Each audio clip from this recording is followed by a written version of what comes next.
Vamos agora para o terceiro bloco, que é o papo. O nosso papo hoje vai ser com o premiado engenheiro florestal Tasso Azevedo, que está lá no Egito, acompanhando a COP27 em loco. Oi, Tasso, tudo bom? Oi, Toledo. Boa tarde aí, né? Ou boa noite. Aqui já é Aí, que horas início. são aí, Tasso? Aqui já é sexta-feira. Já é sexta. Ou seja, nós estamos fazendo o Tasso trabalhar de madrugada. Daqui a pouco a gente vai ser enquadrado pelo Alexandre de Moraes aqui por trabalho análogo à escravidão. Tasso, muito obrigado por atender o nosso pedido. Só vou dizer uma frase aqui para deixar você constrangido. O Tasso tem no currículo dele tanta coisa que vai ser difícil eu condensar numa frase só. Mas basta dizer que ele fundou o Imaflora, o MAP Biomas, que já recebeu vários prêmios internacionais. Ele faz, entre outras milhares de coisas, monitora as emissões de gases do efeito estufa no Brasil e desenhou, simplesmente ajudou a desenhar o Fundo Amazônia. Então, ele já fez mais pelas florestas brasileiras do que todo o governo Bolsonaro junto fez contra. Mas, enfim, vamos lá, Tasso. O que está em jogo, afinal de contas, nas negociações da COP27, tanto para o Brasil quanto para o mundo? Assim, em termos gerais, né, são duas questões mais fortes, né, que estão em jogo hoje aqui na COP. A primeira é que é o que a gente chama de ter uma espécie de um plano de trabalho de como implementar o Acordo de Paris, país a país, né? Então a gente sabe que todos os países no Acordo de Paris se comprometeram a contribuir, né, com suas metas voluntárias para que o mundo não ultrapasse 1,5 graus de aumento de temperatura, né? Já foi 1,1 graus de aumento de temperatura, que não é pouca coisa, e a gente não quer que ultrapasse 1,5 graus, né? Esse é o objetivo do Acordo de Paris. E para isso, cada país se compromete a reduzir suas emissões no montante em que acha que é possível fazer. E a ideia é que a cada 5 anos você revise essas metas e assim a gente vai progressivamente aumentando a ambição em termos de redução das emissões, de forma que a gente vá convergindo para chegar a emissões próximas de zero em meados desse século, né? Então, agora, o objetivo agora é criar uma espécie de um programa básico de trabalho que faça com que cada país diga, além de qual é a meta, ele possa apontar quais são os passos concretos que vai tomar ou que vão tomar ao longo do tempo para poder ir reduzindo as emissões. Então, a briga aqui é qual é esse, digamos assim, esse modelo, né, de plano que você tem que demonstrar. Como cada país tem uma meta diferente, um jeito diferente de calcular, não está sendo fácil desenhar o que seria, né, esse, esse modelo de plano de trabalho. Então, uma parte da Dá um discussão é exemplo essa para a discussão. gente, por favor. Hã? Dá um exemplo para a gente, por favor, Tasso. No Então, por caso, não exemplo, sei se pode dar do Brasil. Uhum. o Brasil, por exemplo, então tem um compromisso de reduzir as emissões em 37% até 2025, em relação ao que emitia lá em 2005, e reduzir 50% até 2030. Então, para poder fazer essa redução de emissões, o Brasil tem que fazer algumas coisas. Por exemplo, a gente tem que eliminar o desmatamento, ou reduzir bastante o desmatamento para poder chegar lá. Ou a Uhum. gente tem que parar de agregar a nossa matriz energética, por exemplo, termoelétricas, né? Então, Em a que ideia pé é nós estamos transformar. nesse momento, Tasso? Em Como? relação ao que em relação ao que a gente prometeu, em que pé o Uhum. Brasil está? Quanto que ele já conseguiu progredir? Olha que interessante. Essa meta foi feita em 2015, né, Toledo? Lá no Acordo de Uhum. Paris. E ela falava assim: nós temos que reduzir 37% em relação a 2005. Só que em 2015 a gente já estava abaixo desse valor. Só que desde então, em vez da gente reduzir as emissões, a gente aumentou as emissões. Ao ponto de que Mas pode agora. dizer que está tudo bem. Não, é isso que é incrível. Agora a gente já está com emissões 200 milhões de toneladas mais alto do que deveria estar em 2025. Ou seja, a gente está se distanciando, né? Porque as nossas emissões vieram aumentando, né? A gente teve 4 anos seguidos de aumento de emissões, que é uma coisa inédita, né? Em 2021 houve um aumento das emissões importante, de 12% no Brasil, né? Enquanto enfim, 2 anos seguidos de aumento importantes. Então a gente está Deixa se eu ver se eu distanciando. entendi, Tasso. Desculpa, me aguente que eu sou leigo. Então, a gente estava em 2015, já tinha cumprido a nossa meta, já tinha reduzido em mais de 35% o que a gente emitia em 2005, porque tinha reduzido queimadas, né? Tinha feito alguma coisa certa. E desde então a gente vem piorando ano a ano, 4 anos de aumento de emissões e agora já estamos devendo. Já Não estamos só devendo. pioramos, como já estamos devendo. E isso é Inclusive, a gente tinha uma graças a meta. quê? É, É graças a no, no, queimada, graças à termoelétrica? O que que pesou mais?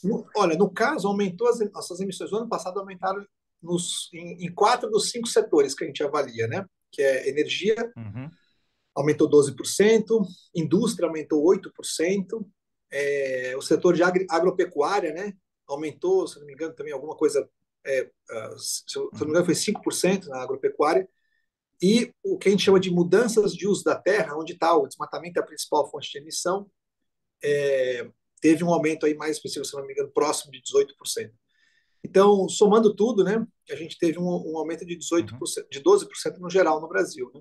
Então, nós estamos indo, mas o principal vilão, né, nesse caso, é o aumento do desmatamento, porque ele é a maior parte das nossas emissões, né?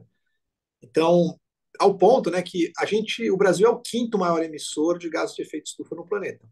A gente só fica atrás, né, da China, dos Estados Unidos, da Rússia e da Índia, sendo que nesses 4 países, Toledo, as emissões são principalmente por conta da queima de combustíveis fósseis, né? Seja para geração de energia elétrica ou para mover os automóveis. Isso não é tanto um problema do Brasil. O Brasil tem uma matriz energética mais limpa, né, com mais combustíveis renováveis, tanto por conta das hidrelétricas, eólicas, solar, na parte de geração elétrica, quanto na parte de combustíveis, porque a gente tem os biocombustíveis. Mas o que gera mesmo emissão Uhum. no Brasil, 75% das emissões do Brasil vem da forma como nós usamos o território, né? Usamos a terra, seja a agropecuária, seja o desmatamento, né? Que está nas mudanças de uso da Uhum. terra. Então, aí é que está E o nosso tema. isso, Se a gente tirar, por exemplo, se se eu a gente tirar o entendi, desmatamento, só para a gente ter uma ideia, se a gente uhum, tirar o desmatamento do Brasil, a gente não fica nem entre os 10 primeiros em termos de emissões, né? uau. Então, realmente faz Quer muita dizer, diferença o que a gente tem de mudança de uso da terra. isso então está em linha, vai ao encontro do que o Lula disse aí. Então, na COP, me corrija, talvez, muito provavelmente Uhum. estarei errado, mas pelo que eu entendi, a meta dele é: vamos zerar o desmatamento. Aí você vai nos dizer se isso é possível ou não em 4 anos. E com isso a gente vai e vamos usar a terra para produzir alimento e gerar menos devastação, menos emissões, etc, etc.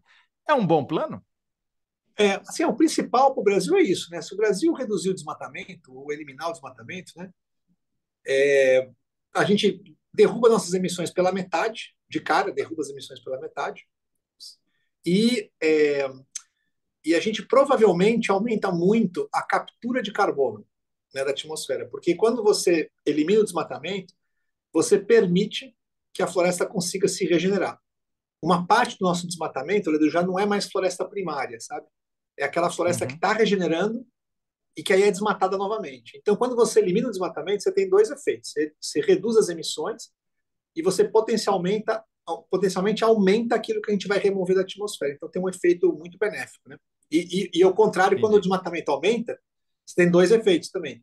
Você aumenta a emissão e diminui a quantidade de carbono que a gente está tirando da atmosfera a cada ano. Agora, Entendi. eu queria só fazer voltar lá no, para não parecer que é conversa de doido, né? Que eu disse assim, Uhum, tem duas coisas discutindo aqui na Copa. Uma é essa questão, né, que eu falei dos planos, e a outra, só para não esquecer, porque é um tema muito central aqui, é a questão do financiamento, que também depois o presidente também tocou nesse assunto, né, mas a questão básica aqui é que tem uma promessa de financiamento, né, especialmente para os países mais pobres, para que eles possam se desenvolver com baixas emissões e também se adaptar às mudanças climáticas, que é uma promessa que foi feita lá em 2009 ainda, de que teríamos disponível 100 bilhões de dólares por ano para esses esforços a partir de 2020. Esse recurso não chegou a esse valor nem em 2020, nem em 2021 e muito menos em 2022. Então, há uma cobrança muito forte sobre isso, porque de fato, já era para a gente estar negociando um valor maior de recursos a partir de 2025.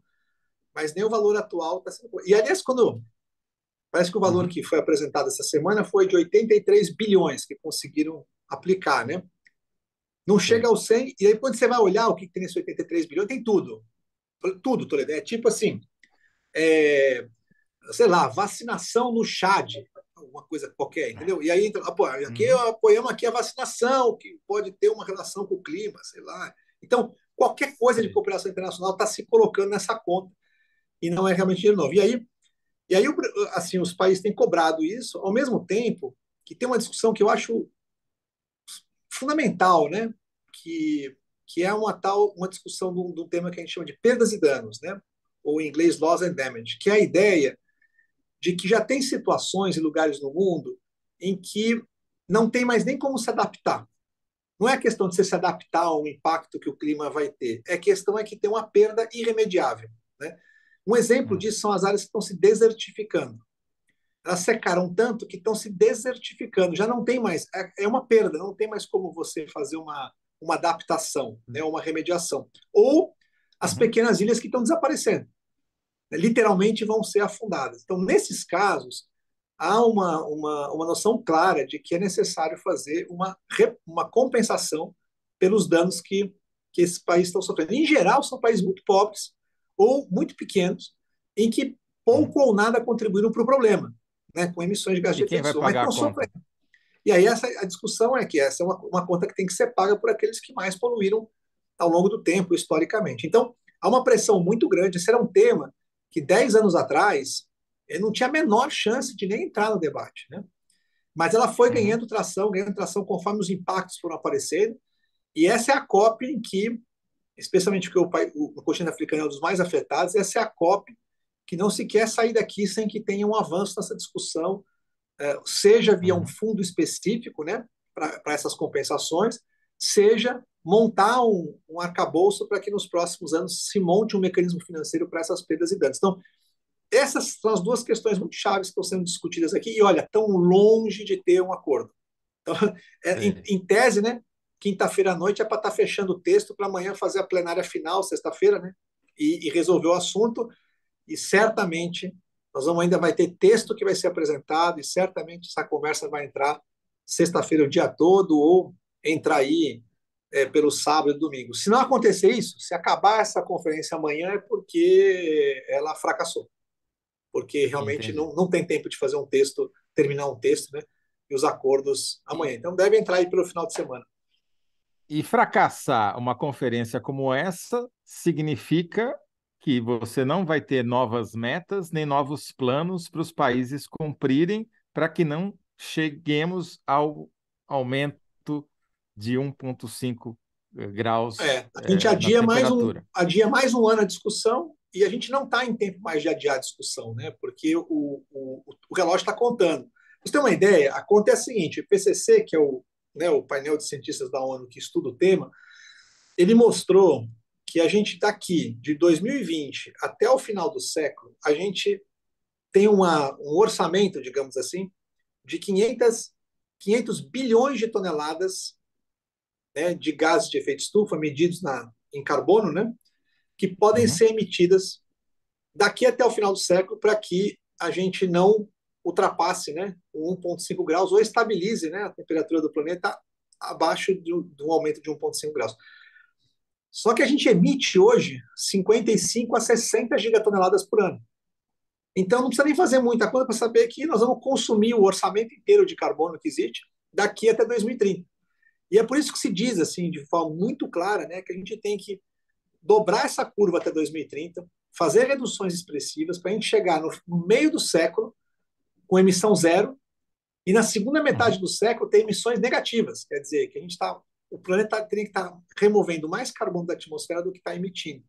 É nesse drama que a gente E, vive. Quanto mais a gente demora para fazer a curva descer, maior terá que ser o esforço na segunda metade do século para poder remover mais do que a gente emite. Então, esse é o dilema que a gente está vivendo e a urgência, né, que tem desse tema avançar.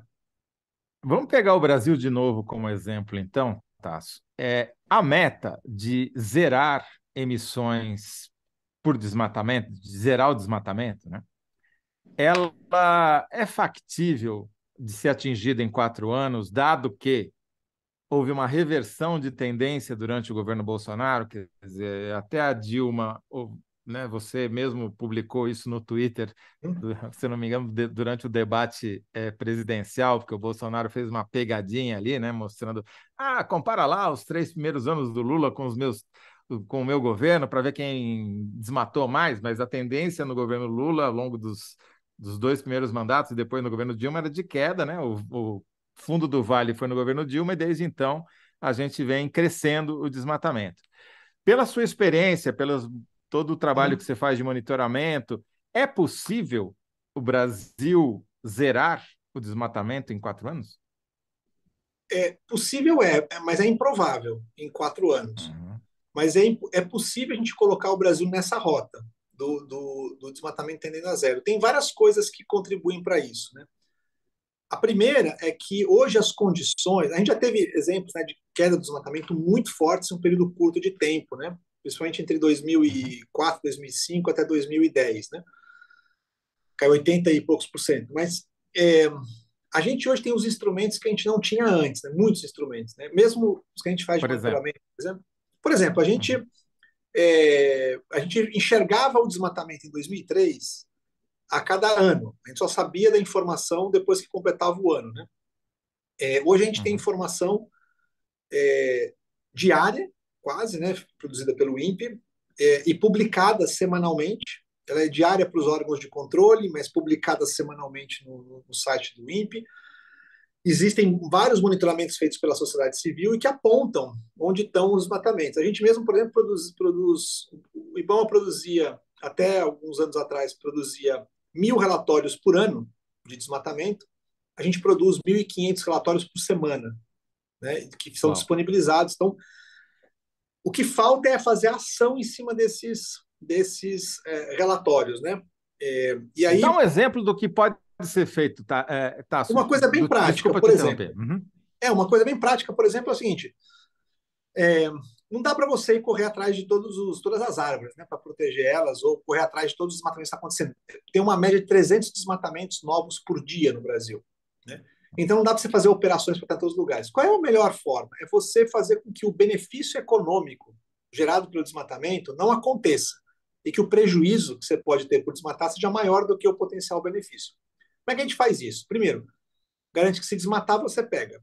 Isso a gente pega pelo monitoramento do satélite. Mas precisa ter consequência. E a consequência mais imediata que você pode causar é embargar a área. O que é embargar a área? Você pega um mapa daquela área e se a área foi desmatada Uhum. ilegalmente, você cadastra essa área num banco de dados, que é público, e que diz o seguinte: essa área está embargada.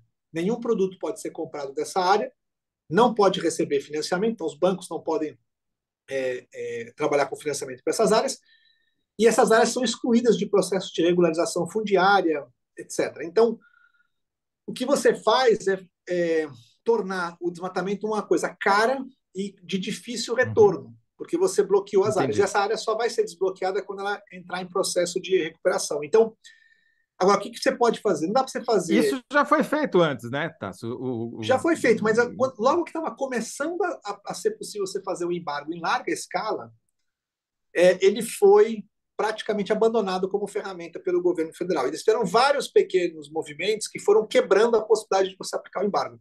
É, Entendi. Hoje, a gente tem capacidade, condições de realizar 50, 60 mil embargos de uma única vez, né? E os embargos, atualmente, o ritmo de embargo é de 1.000, 2.000, 3.000 por ano. Mas a gente poderia fazer 50, 60 mil de uma vez. Então, são coisas que a gente pode fazer E imediatamente. A para segunda isso coisa precisa o quê? Vontade política ou decisão política. investimento? Só? Nada. Isso é interessante. Tem várias ações que Custo você pode zero. fazer. Custo a zero. É muito próximo de zero, porque os relatórios já estão feitos. Uhum. Então, aliás, tem várias ações que podem ser feitas dessa maneira, com custo baixo, porque o desmatamento ele é uma coisa especulativa. É o papo da Faria Lima ali, né, que estava tendo na conversa anterior. Uhum. Quer dizer, é tudo expectativa. Então, a expectativa de que pode ter, né, uma questão fiscal e tal, e muda o dólar. É a mesma coisa aqui. A expectativa de que vai haver impunidade, ou seja, que vai ter um liberou geral, faz com que você tenha o desmatamento aumentando. A mera Uhum. expectativa de que a festa vai acabar até o final do ano fez com que novembro, nos 10 primeiros dias de novembro agora, a gente tenha o maior desmatamento registrado já para o mês de novembro no sistema de detecção. Nos 10 Quer primeiros dizer, vamos dias. desmatar enquanto a gente pode, é isso? É o fim da festa. Esse aqui, vamos pegar, é o último dia da festa, vamos levar o que der e tal. Na expectativa de que lá na frente isso vai ser anistiado de alguma maneira. Então, os sinais que têm que ser dados agora são sinais inequívocos de que não vai ter intolerância. Se isso for feito logo no começo, de saída, há uma chance grande de você poder fazer uma redução consistente do desmatamento, grande do desmatamento ao longo do tempo. Agora, desmatamento zero, ele é mais que tudo uma figura de linguagem também, porque zero, zero não Uhum. vai existir. O que vai ter é um desmatamento residual. Por exemplo, aqui na Mata Atlântica, São Paulo, Espírito Santo, alguns estados já atingiram em algum momento esse desmatamento zero, que a gente chama que é o desmatamento residual, né? Onde Uhum. você tem um pouquinho de desmatamento que sobrou ainda, mas ele é muito menor do que aquilo que se recupera da floresta, e, portanto, enfim, dá para você considerar que é possível ter essa situação, né? Agora, isso exige terminar com o desmatamento ilegal, que é 98% dos desmatamentos no Brasil tem indícios de legalidade, a gente demonstrou isso no Map Biomas, mas tem ainda a parte do desmatamento que é legal. Esse desmatamento você não pode impedir ele, digamos Uhum. assim, por força da lei. Ele é legal fazer e ele tem que ser, digamos assim, desestimulado, né? Desincentivado, aí com outros instrumentos, né? E eu acho que o principal Agora, deles é o próprio mercado. entendi. Agora, Tasso, houve uma reunião aí em Sharm el-Sheikh do Lula com o ministro da Noruega para discutir o Fundo Amazônia. E me parece Uhum. que a Noruega e a Alemanha estão dispostas a voltar a botar dinheiro no Fundo Amazônia, uma vez que o governo Bolsonaro acabe, já que eles pararam de fazer isso porque o Ricardo Salles, quando era ministro do Meio Ambiente, mudou unilateralmente as regras e eles falaram: bom, se é desse jeito, eu não vou ajudar. Que a gente pode esperar de cooperação internacional a partir de 1º de janeiro? Vai melhorar? Olha, eu participei aqui de várias reuniões bilaterais, né? Acompanhando, especialmente acompanhando a Marina Silva, e acompanhando um pouco do movimento, inclusive como que as pessoas falam, né? Uma coisa interessante aqui é que quando a gente andava aqui nos últimos 4 anos na Copa, era mais ou menos as pessoas conversavam com a gente dando pêsames, né? Assim, pô, sinto muito, né? E tal, aquela coisa meio triste, chororô, assim, e tal. Muito chato. Quase com pena da gente. E agora, não, agora é uma coisa efusiva, né? As pessoas, o Brasil está de volta, né? Porque o Brasil ajuda muito nessas discussões todas, né? Sendo um país ativo, proativo e tal. E isso se reflete também nas relações bilaterais, né? As pessoas querem falar com o Brasil, as pessoas falam nas reuniões assim, como é que podemos ajudar o Brasil, né? Para que o Brasil possa avançar. O Brasil avançando ajuda as negociações em tudo aqui, né? Também. Então, eu acho que a Noruega e a Alemanha só foi mais interessante foi porque o ministro norueguês, no dia seguinte da eleição, anunciou que o Fundo Amazônia poderia voltar, né? E o Fundo Amazônia basicamente Uhum. aconteceu foi o seguinte: o governo quebrou o contrato, né? Quando o Fundo Governo do Amazônia é muito, Brasil. o Fundo Amazônia é um mecanismo incrível porque ele é um contrato de 4 páginas de US$ 1 bilhão, que depois virou Uau. 2 bilhões. Tem 4 páginas o contrato. Só que essas 4 páginas contêm coisas muito importantes. Uma delas é que a definição das regras de uso do recurso deve ser feita por um comitê que envolve, com votos iguais, sociedade civil, governo federal e governos estaduais. E você tem que ter cada um desses grupos tem um voto, né? Tem vários participantes, mas tem um voto só. E você tem que ter os 3 votos. Então, o governo federal não pode sobrepor a sociedade civil, que não pode sobrepor os governos estaduais, etc. Então, o que o governo federal fez? Não, vamos tirar esse comitê e vamos botar um conselho que só tem o governo federal. E aí quebrou o contrato. Então, foi o que basicamente aconteceu, foi quebrou o contrato. O governo da Noruega e da Alemanha disseram, não, vocês quebraram o contrato, não pode usar o recurso. O recurso está lá depositado, isso é o mais incrível. O recurso está lá depositado no BNDES, mas não pode ser utilizado por quebra de contrato. Quanto? Agora deve ter alguma coisa como R$ 2 bilhões ou um pouquinho mais, né? É bastante 2 dinheiro. bi É, parados porque o governo brasileiro quebrou um contrato.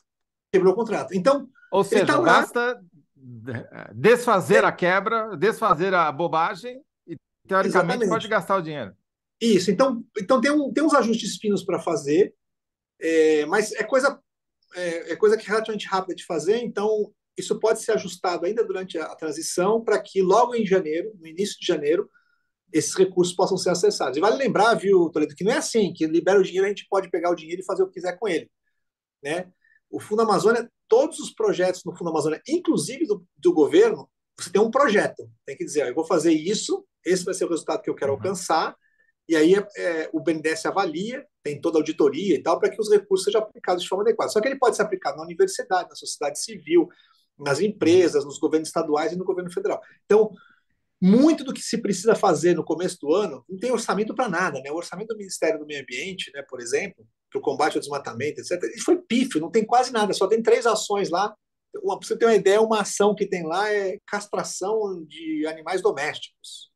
A outra Nossa. ação que tem uma ação de biodiversidade de florestas e tem uma ação que é dos lixões. É basicamente isso que tem o orçamento do Ministério do Meio Ambiente. Então, vai precisar recompor isso, né, ao longo do tempo. E, então, usar o Fundo Amazônia vai ser muito importante nesse esforço inicial. Agora, tem muito interesse de outros países, inclusive, de entrarem no mecanismo do Fundo Amazônia e, de alguma maneira, apoiar o Brasil, seja o governo, seja o Estado, seja a sociedade civil, para que a gente possa, digamos, reverter, né, essa tragédia que foi os últimos anos. Agora, tem coisa, e de novo, né, uma coisa super simples, o presidente falou isso hoje, teve a reunião com as populações indígenas, né, e inclusive foi com grupos indígenas do Uhum. mundo inteiro, foi um negócio bem bonito, inclusive, e ele falou sobre isso, né, de que a gente tem que demarcar as terras indígenas que estão com os processos prontos, né. Então, essa é outra coisa que não gasta nada. Os projetos já estão prontos, os processos estão prontos para demarcar, bora demarcar as terras indígenas. Por quê? Porque a E o gente Map mostra que os Biomas dados. mostra, né, Tasso, muito claramente que as áreas protegidas, especialmente as áreas indígenas, é onde menos se desmata, não é isso? Áreas indígenas são as áreas mais protegidas da Amazônia, não só no Brasil, viu? A gente viu isso também, a gente mapeamos também os outros países também da Amazônia, e realmente as terras indígenas são as áreas mais bem protegidas. Muito ameaçadas atualmente, né? Especialmente com o garimpo, Sim. né? Que é uma coisa séria. Então precisa também Uhum. enfrentar esse tema, né? Mas isso eu acho importante dizer porque mostra que fazer o mapeamento e a demarcação das áreas indígenas não é apenas uma medida altruísta e de direitos, é uma medida de interesse próprio de todo mundo, né? Porque vai evitar que essa área seja degradada, vai ajudar a atingir todas as metas e, quem E tem um sabe, interesse, evitar a catástrofe, né? e tem um interesse especial no Brasil, né? Por quê? Porque a Amazônia, todos os biomas, mas a Amazônia em especial, cumpre um papel muito importante para a regulação das chuvas, né? Então, quanto mais aumenta a temperatura global, aumenta os períodos de seca, estende os períodos de seca, tende a estender os períodos de seca no Brasil. E você conjuga isso com uma floresta amazônica cada vez mais fraca, porque está perdendo a floresta, você tem períodos de seca muito prolongados, e quando tem chuvas sendo muito torrenciais, né? Então, você vive com essas duas coisas, né? Chegou ao ponto, né, Sim. que a gente tem estados em que, ao mesmo momento que você tinha, aconteceu em Pernambuco, por exemplo, né, que você tinha cidades em calamidade pública por ter muita água e cidades em calamidade pública por ter muita seca, com Perfeito. distâncias de Uhum. algumas dezenas de quilômetros, né? É uma coisa louca. Uhum. Então, isso já é o impacto. Então, o principal interessado em proteger a Amazônia somos nós, né? Mas tem impacto global, né? Teve um estudo que foi apresentado Sim. aqui num dos painéis que eu participei, mostrando que as florestas tropicais elas têm elas cumprem uma função que é quase de um ar condicionado. Não é só que ela mantém o carbono, ela também ajuda a reduzir a temperatura do planeta. Se você Uhum. tira as florestas tropicais, a temperatura média do planeta aumenta 1 grau, somando os dois Uau. efeitos. Você tira o efeito do ar-condicionado, mais o carbono que é emitido, aumenta 1 grau. Metade disso é a Amazônia. Então, a Nossa. Amazônia representa meio grau de aumento de temperatura. A Amazônia, digamos, a Amazônia toda, né, incluindo os outros países. Mas o Uhum. Brasil é 60 e poucos por cento da Amazônia, então é o principal responsável. Então, perder a Amazônia significa a gente perder o Acordo de Paris. Não tem como cumprir o Acordo de Paris sem a Amazônia.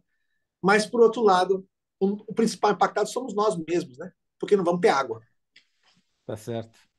Tasso, a gente podia ficar conversando aqui a madrugada inteira, aí você já está na sexta-feira, mas eu chegaria na sexta-feira sem nenhum problema aqui conversando contigo, mas infelizmente estão me cobrando aqui que precisamos encerrar. Só que antes, nós precisamos fazer a nossa síntese da resposta que a gente te fez no comecinho, que é o que está em jogo nessas negociações da COP27. Você consegue sintetizar isso numa frase?